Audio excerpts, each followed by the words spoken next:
Sa malayong bayan ng San Isidro sa Samar, naninirahan ang dalawang masipag na mangingisda, sina Mang Lando at Mang Andres. Kilala ang dalawa sa kanilang sipag at tiyaga sa dagat, bagamat madalas kapos ang kanilang huli. Sa araw-araw nilang pagsuong sa alon, tanging dasal at lakas ng loob ang kanilang baon. Isang hapon, habang naglalakad pa uwi mula sa laot, napansin nilang tila nagbago ang ihip ng hangin. Ang simoy ay naging malamig, at ang dagat ay tila umawit ng isang mahiwagang awit. Ang tahimik na pampang ay parang biglang nabalot ng kakaibang enerhiya. Andres, nararamdaman mo ba ito? Tanong ni Mang Lando habang hawak-hawak ang kanyang lambat. Parang kakaiba ang paligid. Oo Lando, sagot ni Mang Andres, na abala ring tinitingnan ang paligid. Parang may nagmamasid sa atin. Pero sino kaya?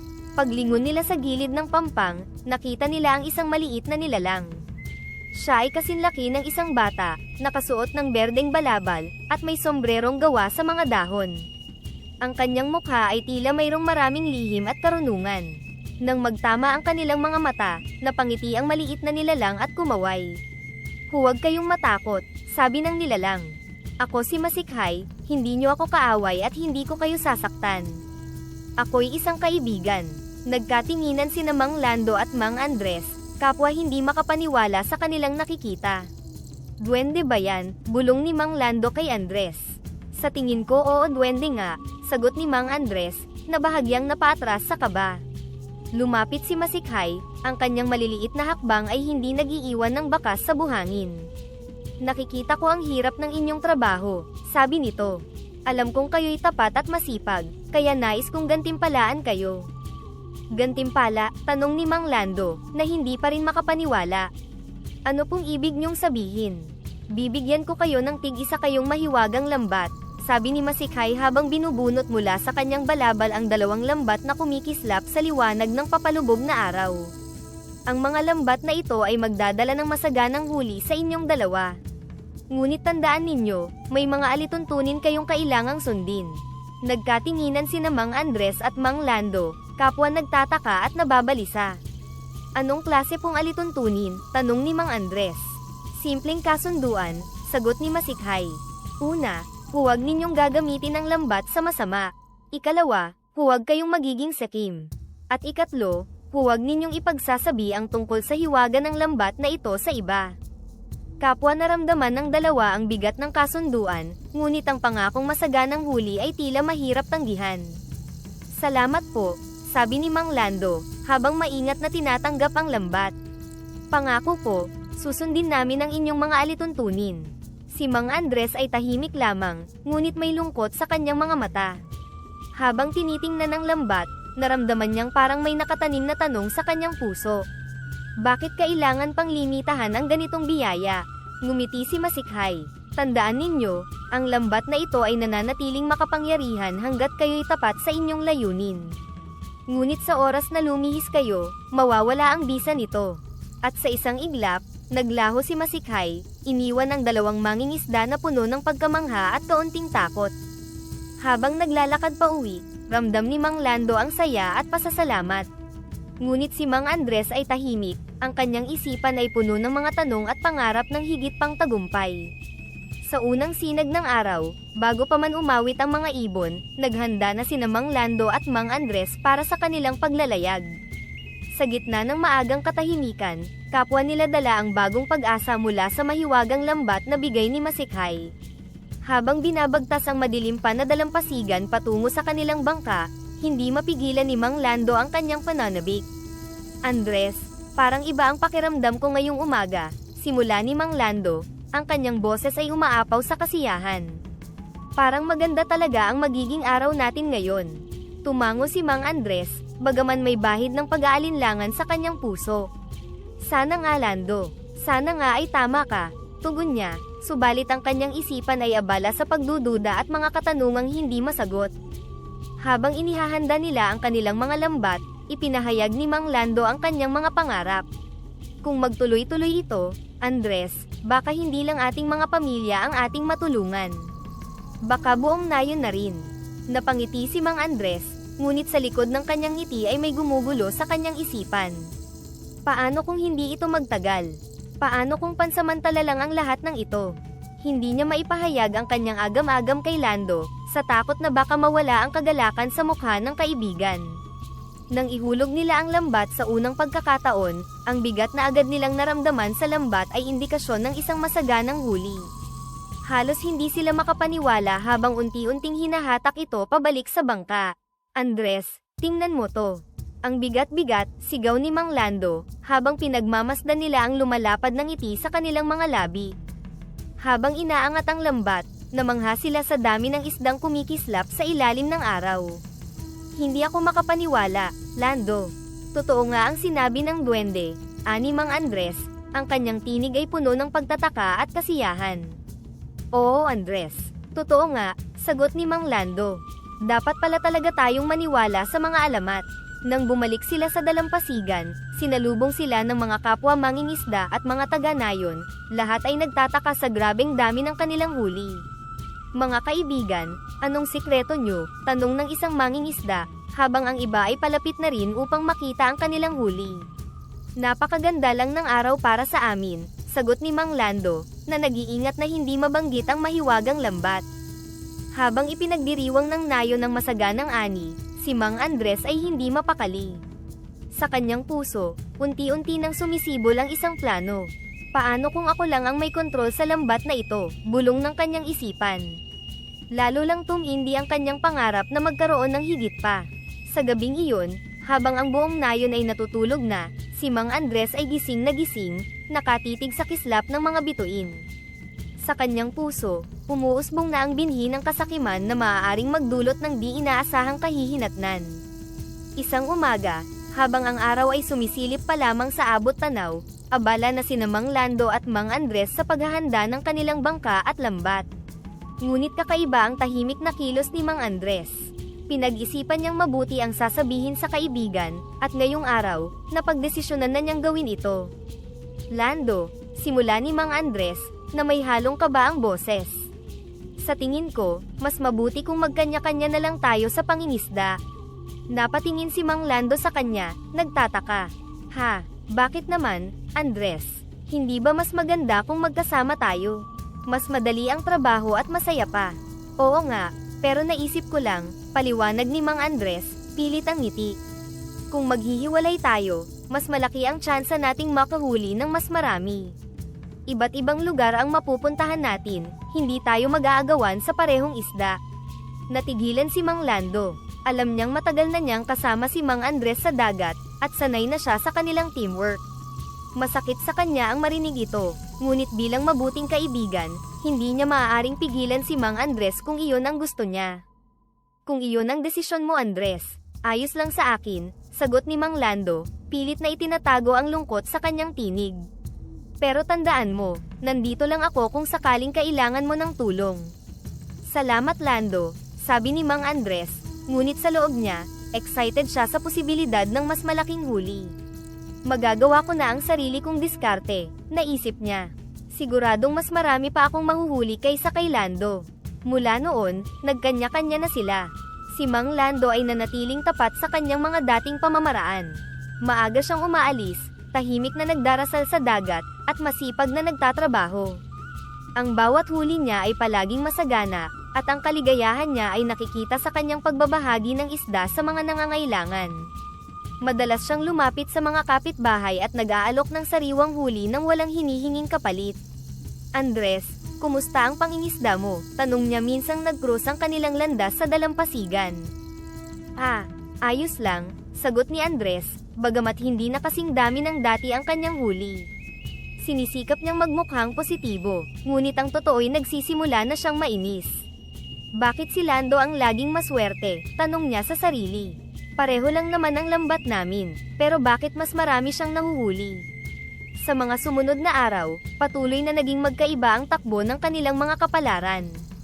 Habang si Mang Lando ay patuloy na pinagpapala ng masaganang huli, si Mang Andres ay unti-unting nabawasan ng swerte. Kahit anong diskarte ang gawin niya, iba't ibang oras ng pag-alis, pagbabago ng lokasyon, pareho pa rin ang resulta, kakaunti ang isda na pumapasok sa kanyang lambat. Napansin din ng mga taga-nayon ang malaking pagkakaiba. Bakit kaya laging maraming huli si Lando? Tanong ng isa sa mga mangingisda. Mukhang mabait talaga ang dagat sa kanya. Malamang dahil mabait siya, sabi ng isa pang nakarinig. Laging nagbibigay sa nangangailangan, laging handang tumulong. Ang tulad niyan, binibiyayaan talaga ng langit. Samantala, si Mang Andres, na dati mayroong tiwala sa sarili, ay nagsimulang madismaya. Napansin niyang mas marami pa siyang oras sa dagat kaysa kay Lando, ngunit mas kaunti ang nahuhuli niya. Nagsimula siyang makaramdam ng inggit at galit. Bakit ganon? Hindi patas, bulong niya sa sarili habang tinutulak ang bangka pauwi isang gabi. Mas maaga akong umaalis, mas malaki ang effort ko, pero bakit siya ang laging masagana? Isang gabi, habang nag-iisa sa kanyang bahay, hindi mapigilan ni Mang Andres ang kanyang sarili. Nakaupo siya sa tabi ng lambat, tinitingnan ito ng may halong pagkadismaya at panghihinayang. Siguro, may kulang sa ginagawa ko, sabi niya sa sarili. O baka may mas magandang paraan pa para maparami ang huli ko. Hindi ko hahayaang si Lando lang ang makinabang sa biyaya ng dagat. Habang lumalalim ang gabi, mas lumalalim din ang damdaming nararamdaman ni Mang Andres. Hindi niya alam, ang kasakiman at inggit na sumisiksik sa kanyang puso ang unti-unting nagiging sanhi ng kanyang pagkabigo. Ang dating masayahing mangingisda ay unti-unting nag-iiba, napapalitan ng isang taong hindi na makontento at palaging naghahangad ng higit pa. Isang umaga, habang naglalayag si Mang Andres sa laot, napansin niyang tila nawalan na ng bisa ang mahiwagang lambat na bigay ni Masikhay. Sa kabila ng paulit-ulit na paghuhulog at paghila nito, halos walang isda ang kanyang nahuhuli. Ang kakaunting isda na kanyang nakukuha ay maliit pa at hindi sapat para sa kanyang pamilya. Labis itong ikinabahala ni Mang Andres. Anong nangyayari? Bulong niya sa sarili habang tinitingnan ang lambat. Bakit nawalan ng mahika ang lambat ko? Hindi maaaring ganito. Habang binabaybay niya ang tahimik na dagat pauwi, ang kanyang isipan ay puno ng galit at inggit. Naiisip niya si Mang Lando, na laging masagana ang huli at patuloy na pinagpapala ng mahiwagang lambat. Bakit siya ang laging maswerte? Bakit ako ang nawalan? Pagbalik niya sa dalampasigan, naupo siya sa gilid ng kanyang bangka, pinagmamasdan ng mga tao habang binibilang nila ang masaganang huli ni Mang Lando. Ang kanyang damdamin ay nag-apoy sa inggit at desperasyon. Sa kalagitnaan ng kanyang pagmumuni-muni, bigla niyang naalala ang alamat ng mga matatanda tungkol sa isla ng Siguangin, isang lugar kung saan nakatira ang isang makapangyarihang Shokoy. Kailangan kong subukan, bulong niya sa sarili. Wala nang ibang paraan para makabawi ako. Kinabukasan, sa unang sinag ng araw, naglayag si Mang Andres patungo sa isla ng Siguangin. Habang papalapit siya sa isla, napansin niya ang kakaibang anyo ng lugar. Ang tubig sa paligid nito ay maitim at tahimik, at ang hangin ay malamig at mabigat. Ang kanyang puso ay kabado, ngunit pinatatag ito ng kanyang determinasyon. Siguangin, sabi ni Mang Andres nang marating ang dalampasigan ng isla. Narito ako upang humingi ng tulong. Sa unang sandali, walang sumagot. Ngunit maya-maya, nagsimulang kumilos ang tubig, at sa gitna ng alon ay lumitaw ang isang nilalang. Ang Shokoy ay malaki, nakakatakot ang anyo, ang kanyang balat ay parang kaliskis ng isang dambuhalang isda, at ang kanyang mga mata ay tila dalisay na tubig dagat na walang emosyon. Sino ang nangangahas na tumawag sa akin? Tanong ni Siguangin, ang kanyang tinig ay malalim at umaalingaw sa paligid. Ako po, ako si Andres, sagot ni Mang Andres, pilit na tinatago ang kanyang takot. Narito ako upang humingi ng tulong. Nawalan ng bisa ang aking lambat, at wala na akong mahuling isda. Tinitigan siya ni Siguangin, at tila binabasa ang kanyang kaluluwa. Nawalan ito ng bisa sapagkat ang iyong puso ay puno ng kasakiman, sabi nito. Ngunit bakit ka naririto? Bakit hindi mo subukang baguhin ang iyong sarili at bumalik sa duwende? Ayaw ko nang maghintay, sagot ni Mang Andres, ang kanyang boses ay puno ng desperasyon. Gusto kong magkaroon muli ng mahiwagang lambat, at higit pa roon, gusto ko ang lambat ni Mang Lando. Ang mga mata ni Siguangin ay nagningning sa interes. Gusto mong agawin ko ang lambat ng iyong kaibigan. Isang kagustuhang labis sa kasakiman.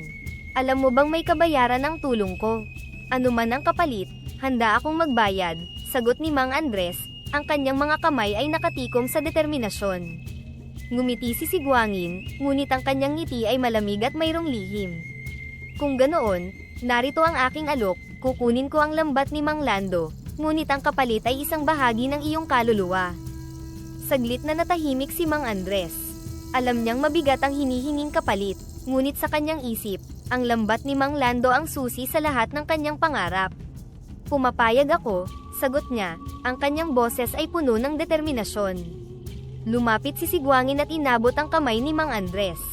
Sa isang iglap, naramdaman ni Andres ang malamig na pakiramdam na tila hinihigop ang isang bahagi ng kanyang pagkatao.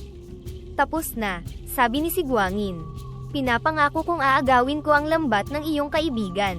Ngunit tandaan mo, ang kapalit nito ay mag-iiwan sa iyo ng hindi maipapaliwanag na kawalan. Habang bumabalik si Mang Andres sa kanyang bangka, magkahalong tuwa at kaba ang nararamdaman niya. Sa kanyang isipan, iniisip niya ang tagumpay na malapit na niyang makamit, ngunit sa kanyang puso, isang hindi maipaliwanag na lamig ang nagsisimulang magugat. Sa wakas, makakabawi rin ako, bulong niya sa sarili. Ngunit ano nga ba talaga ang mawawala sa akin? Maaga pa lamang ay nasa laot na si Mang Lando, pinapatakbo ang kanyang maliit na bangka patungo sa paborito niyang lugar para mangisda. Ang araw ay kumikislap sa ibabaw ng tubig, ngunit biglang nagbago ang panahon.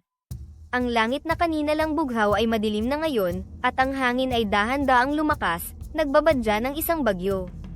Habang sinisikap ni Mang Lando na manatili sa kanyang pwesto, nagsimulang mag-alboroto ang dagat. Ang mga alon ay lumaki at nagsimulang hampasin ang gilid ng kanyang bangka, bawat isa ay tila mas malakas kaysa sa huli.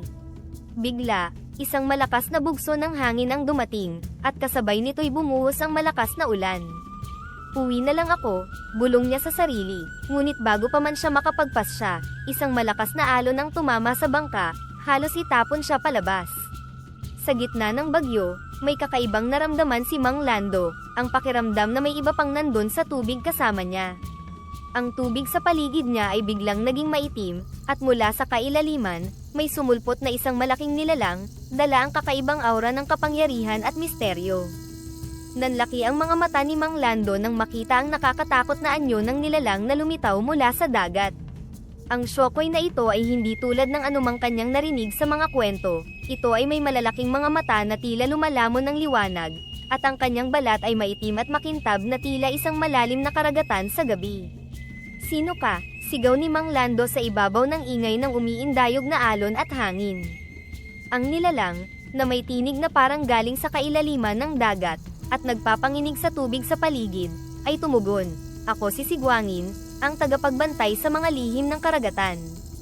Ako ang tinawagan para tuparin ang hangad ng isang puso na puno ng kasakiman." Sa mga salitang iyon, biglang lumakas ang hangin, at ang mga alon ay tila mga kamay na humahatak sa lambat ni Mang Lando. Wala siyang magawa kundi manood habang si Sigwangin, sa isang iglap, ay hinila ang kanyang mahiwagang lambat palayo sa bangka. "Hindi. Akin yan," sigaw ni Mang Lando, desperado ngunit walang laban sa lakas ni Sigwangin. Ang takot ay naghalo sa galit at kawalan ng pag-asa, habang nakikita niyang unti-unting nawawala ang pinagmumulan ng kanyang kabuhayan, sa kamay ng isang makapangyarihang nilalang ng karagatan. Nang makuha na ni Sigwangin ang lambat, tumahimik bigla ang hangin at alon, na parang walang naganap na bagyo. Naiwan si Mang Lando na nag-iisa sa gitna ng payapang dagat, ngunit ang kanyang puso ay puno ng takot at pagtatanong. "Bakit? Ano ang kasalanan ko?" bulong ni Mang Lando sa kanyang sarili, habang unti-unting bumabalik ang liwanag ng araw sa kalangitan. Ang bigat ng kanyang nararamdaman ay tila mas mabigat pa kaysa sa pinakamalakas na alon na kanyang naranasan. Sa ilalim ng mapusyaw na liwanag ng buwan, ang malahalimaw na si Sigwangin ay naglalakbay patungo sa bahay ni Mang Andres, bitbit ang mahiwagang lambat na ninakaw niya mula kay Mang Lando. Ang katahimikan ng gabi ay nagambala lamang ng mga yabag ng Shokoy, na nagdudulot ng kakaibang lagabog sa kanyang bawat hakbang. Habang dahan-daang sumusulong si Sigwangin sa dalampasigan, ilang taga-nayon ang nakapansin sa kanyang higanteng anyo at kakaibang presensya. Sa sandaling nakita nila ang malahalimaw na nilalang, nagdulot ito ng matinding takot.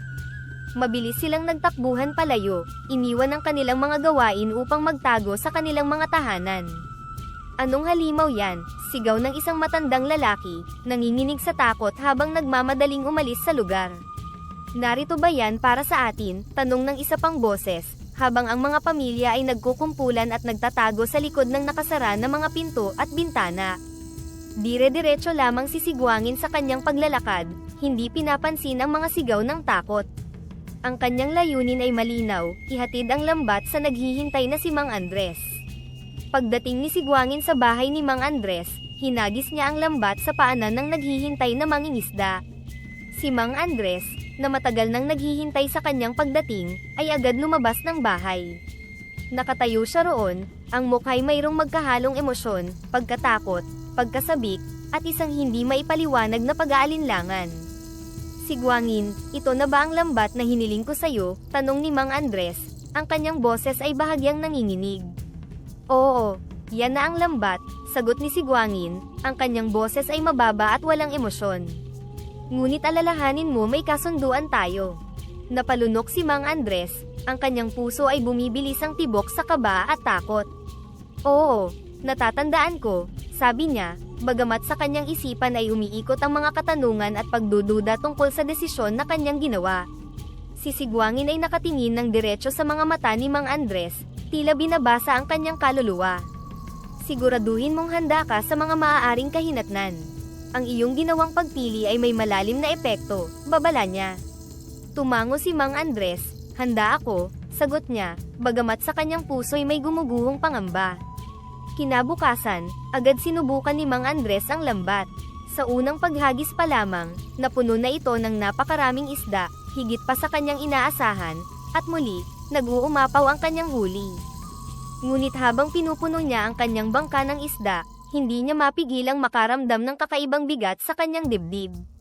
Ang kaligayahan na dulot ng masaganang huli ay tila nasasakluban ng pangungulila at pag-iisa. Habang pinagmamasdan ang lambat, naramdaman niya ang kanyang kawalan, ang parte ng kanyang kaluluwang ipinagbili para sa pansamantalang kasaganaan. Ano ba talagang halaga ng tagumpay na ito? Tanong niya sa sarili habang tinitingnan ang lumulubog na araw sa abot tanaw.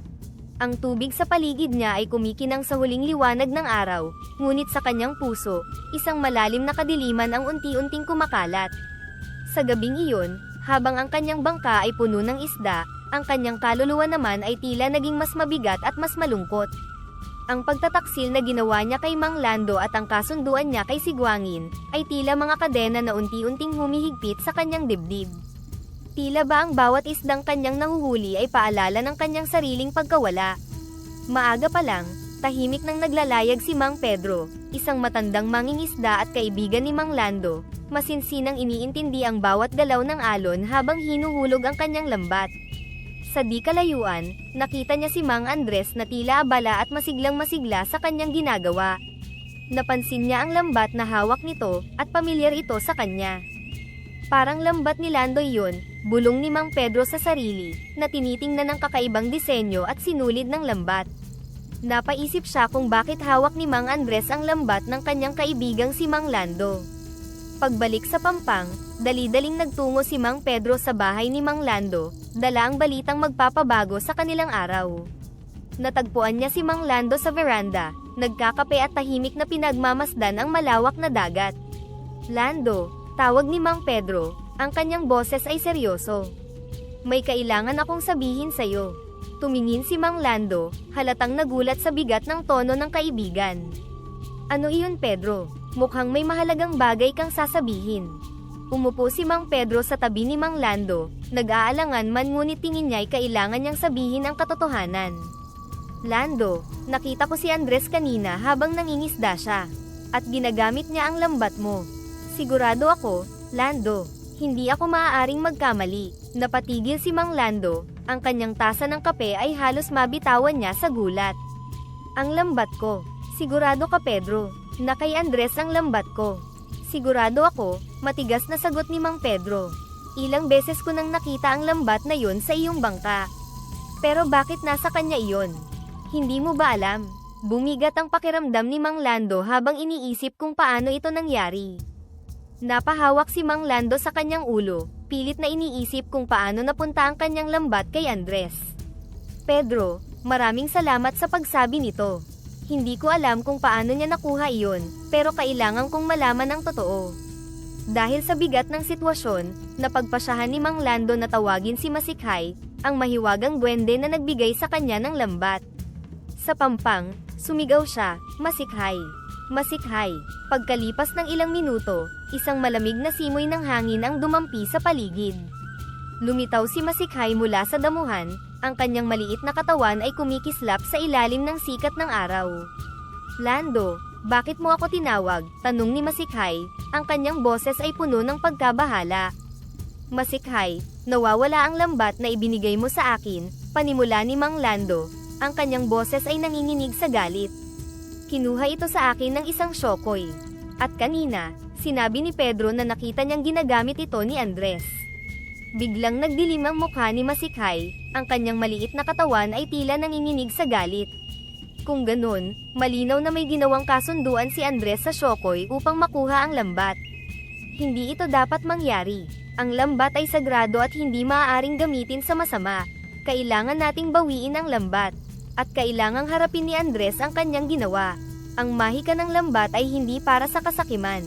Sa kalagitnaan ng isang payapang umaga, si Mang Andres ay abala sa paghuhulog ng mahiwagang lambat sa malalim na bahagi ng dagat. Masiglang-masigla siya habang pinagmamasdan ang dami ng isdang nahuhuli ng lambat. Subalit ang kanyang kasiyahan ay naputol nang biglang lumitaw si Masikhay mula sa mga halamanan ng bakawan sa gilid ng dalampasigan. "Mang Andres," wika ni Masikhay, ang kanyang boses ay malamig ngunit mayroong awtoridad, "alam kong ang lambat na ginagamit mo ay hindi iyo. Kailangan mo itong isauli sa tunay na may-ari." Nagulat si Mang Andres sa biglang pagdating ng duwende.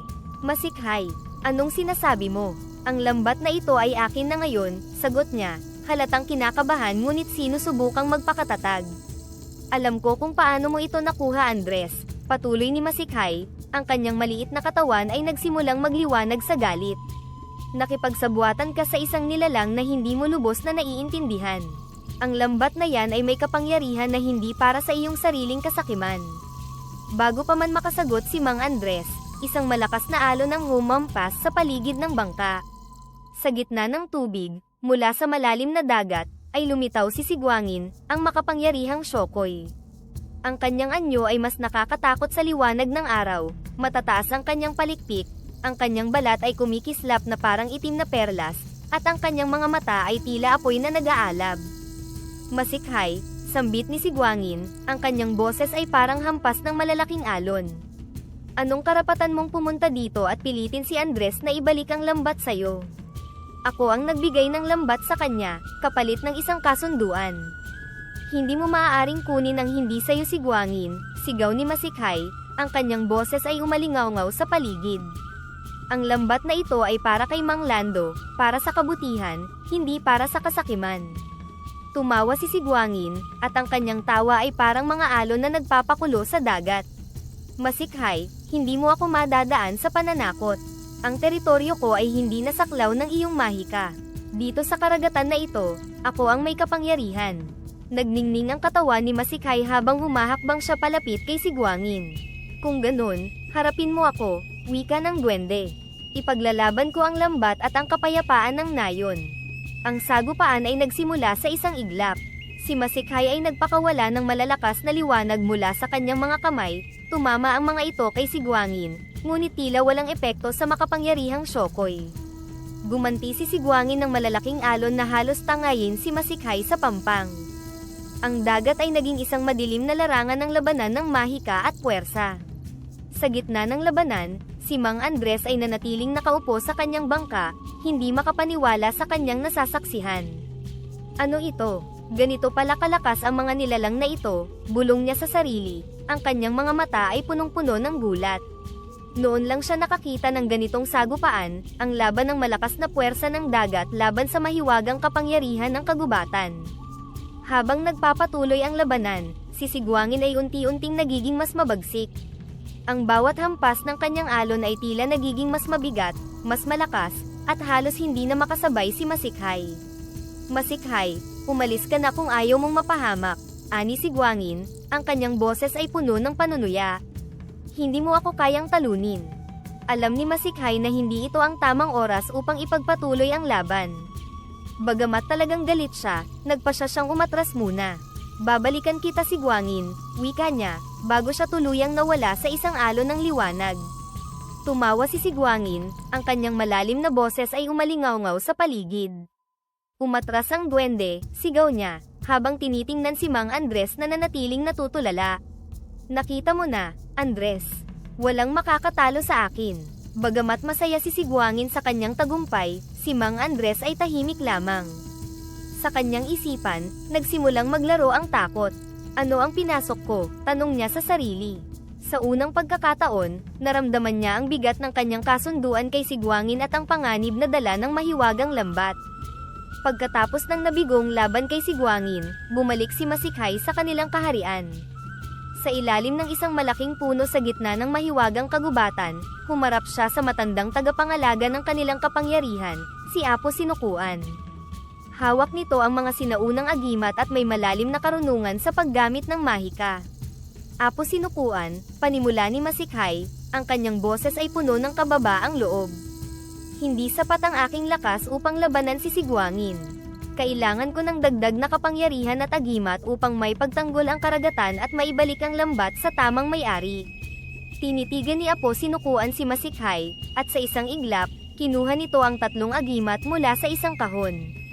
Ang una ay isang bracelet na may ukit ng mga sinaunang simbolo, ang pangalawa ay isang maliit na bag na puno ng pulbos mula sa mahiwagang bulaklak, at ang pangatlo ay isang agimat na may kasamang orasyon na nagpapakawala ng hamog. Masikhay, wika ni Apo Sinukuan, ang mga agimat na ito ay may kanikanyang layunin. Tandaan mo, ang kapangyarihan ng mga agimat na ito ay nagmumula sa iyong puso at kabutihan. Maraming salamat po, Apo Sinukuan, sagot ni Masikhay, sabay yumuko bilang pagrespeto. Matapos ang kanilang paghahanda, naglayag sina Masikhay at Mang Lando patungo sa isla kung saan naninirahan si Sigwangin, ang makapangyarihang Shokoy. Ang kanilang bangka ay tahimik na sumusugod sa mga alon, habang hawak ni Masikhay ang mga makapangyarihang agimat na bigay ni Apo Sinukuan. Ang mga ito ang susi upang tapusin ang kaguluhan at maibalik ang mahiwagang lambat sa tamang kamay. Masikhay, tanong ni Mang Lando, ang kanyang boses ay puno ng kaba, sigurado ka bang kaya natin? Napakalakas niya, at halos wala kang laban noong una. Ngumiti si Masikhay at tinapik ang braso ni Mang Lando. Lando, ang mga agimat na ito ay nagtataglay ng lakas mula sa aming kaharian. Ngunit higit sa lahat, ang iyong katapatan at kabutihan ang magdadala ng tagumpay. Magtiwala ka sa akin. Sa malapit na dalampasigan, naroon si Sigwangin, nakatayo sa ibabaw ng isang malaking bato, ang kanyang anyo ay mas nakakatakot kaysa dati. Ang kanyang balat ay parang itim na kristal, at ang kanyang mga mata ay tila nagbabaga sa liwanag ng buwan. Nang makita niya sina Masikhay at Mang Lando, isang nakakalokong ngiti ang gumuhit sa kanyang labi. Narito ka na naman Masikhay, sabi ni Sigwangin, ang kanyang boses ay parang kulog sa gitna ng katahimikan ng gabi. Ano sa palagay mo? Matatalo mo ako gamit ang napakahinang agimat mo. Hindi mo nauunawaan Sigwangin, sagot ni Masikhay, ang kanyang boses ay matatag. Ang iyong kaguluhan ay matatapos na. Ang lambat ay babalik sa tamang kamay, at ang dagat ay muling magiging mapayapa. Hindi na hinintay ni Sigwangin na magpatuloy pa si Masikhay. Nagpakawala siya ng malalaking alon, tila handang lunurin sina Masikhay at Mang Lando. Ngunit handa na si Masikhay. Kinuha niya ang unang agimat, isang maliit na bracelet na may ukit ng sinaunang mga simbolo. Habang binibigkas ang unang orasyon, ang bracelet ay biglang naglabas ng malakas na hangin. Ang hangin ay tila pumalibot kina Masikhay at Mang Lando, pumipigil sa paparating na tubig. Sa bawat hampas ng alon, ang hangin ay naging mas matatag, halos hindi na makalapit ang tubig kay Masikhay. Napaatras si Sigwangin, ang kanyang mukha ay puno ng galit. Ano itong ginagawa mo Masikhay? Akala mo ba ang hangin ay sapat upang talunin ako? Ngumiti si Masikhay at inilabas ang pangalawang agimat, isang maliit na bag na puno ng pulbos mula sa isang mahiwagang bulaklak. Sigwangin, sabi niya, ito ang magtatapos ng iyong galit. Inihagis ni Masikhay ang pulbos sa hangin. Sa sandaling kumalat ito, isang mabangong amoy ang pumalibot kay Sigwangin. Ang bulaklak na pinagkunan ng pulbos ay kilala sa kakayahang magdulot ng antok, kahit sa pinakamakapangyarihang nilalang. Nagsimulang magbago ang ekspresyon ni Sigwangin, ang kanyang mga mata, na kanina'y nagliliyab, ay unti-unting pumipikit. Ano ito? Tanong ni Sigwangin, habang nahihirapan siyang manatiling gising. Hindi ako matatalo. Ngunit hindi na niya natapos ang kanyang sinasabi. Unti-unting bumagsak si Sigwangin sa lupa, tuluyang nakatulog sa ilalim ng mahika ng bulaklak. Tumayo si Masikhay, hawak ang huling agimat, at nagsimulang mag-usal ng mahaba at masinsinang orasyon. Habang binibigkas ni Masikhay ang orasyon, nagsimulang mapuno ng makapal na hamog ang paligid. Ang hamog ay tila nagmumula sa lupa, pinapalibutan ang katawan ni Sigwangin. Sa kalagitnaan ng kanyang pagbigkas, naramdaman ni Mang Lando ang kakaibang lamig sa lugar. Tahimik lamang siyang nagmamasid, humahanga sa mahika ni Masikhay. Matapos ang huling salita ng orasyon, biglang nawala ang hamog, at kasama nito si Sigwangin. Ang Shokoy na minsang naghari sa dagat ay tuluyang naglaho, wala nang bakas ng kanyang presensya. Tahimik na ang lahat, ngunit hindi pa natatapos ang lahat ng kaguluhan. Si Mang Andres, na nanunood mula sa kanyang bangka, ay biglang napasigaw. Ano ito? Bakit hindi ako makagalaw? Ang kanyang katawan ay nagsimulang magbago, ang kanyang balat ay naging matigas, parang nagiging shell. Ang kanyang mga kamay ay tila nagiging bahagi ng isang higanteng kabibe, at ang kanyang anyo ay unti-unting nagbago. Sinubukan niyang kumilos, ngunit wala siyang magawa. Masikhay, sigaw ni Mang Lando, ano ang nangyayari kay Andres? Malungkot na tumingin si Masikhay kay Mang Lando. Ang kasunduan niya kay Sigwangin ay may kabayaran, ang kanyang kaluluwa. Ang kanyang kasakiman ang nagdala sa kanya sa kaparusahang ito.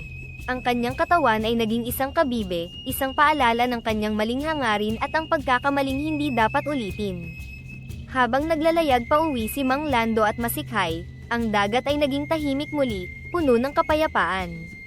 Ang anyo ni Andres bilang kabibe ay nanatiling paalala sa lahat ng sakim na hangarin, habang ang lambat ay naging simbolo ng kabutihan na laging magtatagumpay.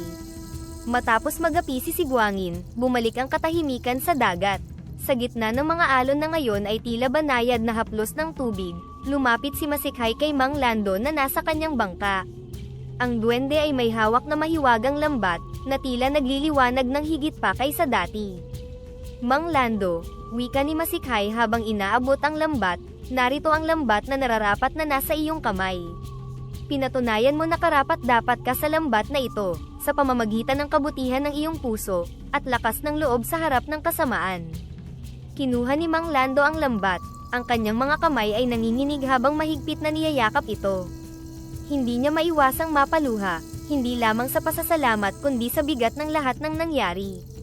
Masikhay, maraming salamat, ngunit hindi ko maalis sa isipan ko ang nangyari kay Andres. Hindi ko inakala na ganito ang magiging katapusan niya. Tumango si Masikhay, ang kanyang maliit na mukha ay puno ng lungkot. Si Andres ay naging biktima ng kanyang sariling kasakiman. Ang kanyang desisyon ang nagdala sa kanya sa anyo ng isang kabibe. Ngunit tandaan mo Lando, ang nangyari sa kanya ay isang mahalagang babala. Ang biyaya ng lambat na ito ay hindi para sa sakim na layunin, kundi para sa kabutihan ng lahat. Habang hawak ni Mang Lando ang lambat, muling bumalik ang mga alaala ng unang araw na ibinigay ito sa kanya. Masikhay, sabi niya, ang kanyang boses ay puno ng damdamin, gaya ng dati. Ang lambat na ito ay hindi para sa akin lamang. Ang biyaya nito ay para rin sa aking kapwa. Hindi ito magtatagumpay kung hindi ko ibabahagi. Napangiti si Masikhay sa narinig. Iyan ang dahilan kung bakit ikaw ang pinili kong bigyan ng lambat noon. Ang puso mo ay bukas para sa iba. Panatilihin mo ang kabutihang iyon Lando. Kinabukasan, lumayag muli si Mang Lando gamit ang mahiwagang lambat. Habang naghahagis ng lambat, naramdaman niya ang kapanatagan na matagal na niyang hindi nararanasan. Sa bawat huli, naalala niya ang halaga ng pagtutulungan at pagbabahagi. Sa kanyang pag-uwi, nagdala siya ng saganang huli sa Pampang, at itinuloy ang nakagawiang tradisyon ng pagbabahagi sa mga nangangailangan. Lando, sabi ni Mang Isko, isa sa mga mahirap niyang kapitbahay, hindi ko alam kung paano mo nagagawa ito, pero salamat sa iyong malasakit. Ngumiti si Mang Lando, at saglit na tumingin sa dagat. Ang dagat ay biyaya para sa lahat. Hindi lamang para sa akin ito, kundi para sa ating lahat. Sa ilalim ng liwanag ng buwan, muling naging tahimik ang dagat, tila sumasalamin sa bagong simula. Si Masikhay, na tahimik na nagmamasid mula sa malayo, ay ngumiti nang makita ang nayon na muling nabubuhay sa kapayapaan. Ang lambat na minsang naging sanhi ng gulo ay naging simbolo ng kabutihan at pagkakaisa. Habang nakaupo si Mang Lando sa dalampasigan, tinanaw niya ang mga bituin at muling naisip si Andres. Bagamat malungkot ang naging kapalaran ng kaibigan, alam niyang ang lahat ng nangyari ay nagdala ng mahalagang aral, na ang kabutihan ay laging mananaig, at ang tunay na biyaya ay nasa pagbabahagi sa kapwa.